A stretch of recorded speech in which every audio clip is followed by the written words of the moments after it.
गोद प्रातु मुनि बेश धरी, जो ने राम बन जाही, मोर मरनु राउर अजस न समझुई मन माही।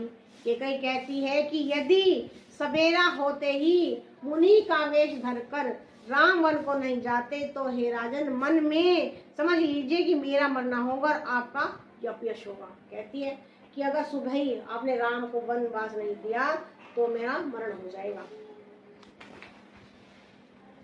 अस कहीं कुटिल भंग उठी ठाड़ी, मानव रोज तरंगिनी बाढ़ी, पाप पहाड़ पर गट भई सोई, भरी क्रोध जल जाई न जोई।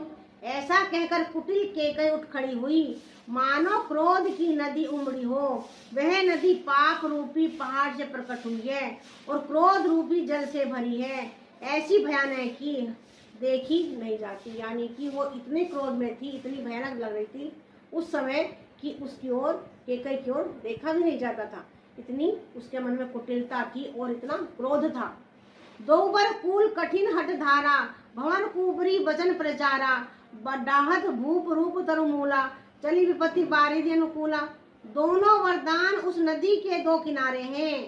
केकई का कठिन हट ही उसकी तीव्र धारा है और कुबरी मंथरा के वचनों की प्रेरणा ही भवन है। वह क्रोध रूपी नदी राजा दशरथ रूपी वृक्ष को जड़ मूल से बहाती हुई विपत्ति रूपी समुद्र की ओर खींचकर ले गई। यानी कि मंथरा ने ऐसे उसके कान भरे, इतना उसको विचलित कर दिया कि वो हट से अपनी हटती ही नहीं है, अपनी हट से अपनी जिद से वो डिगी नहीं है, हटती नहीं है।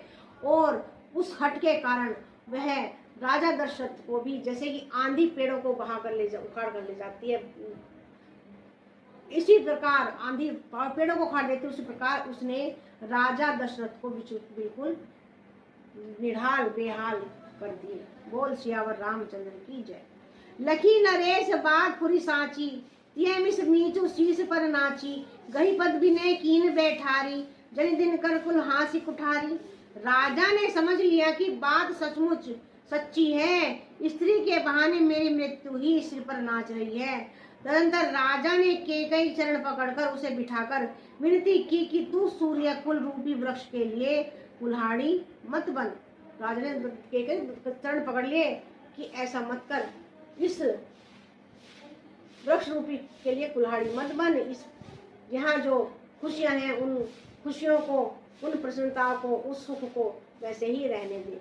किंतु केकई नहीं मानती, क्योंकि उसके अंदर तो मंथरा ने हट भर दी थी। माहु माघ अभय देव तो ही, राम बिरह जनि मारिसि मोही, राखु राम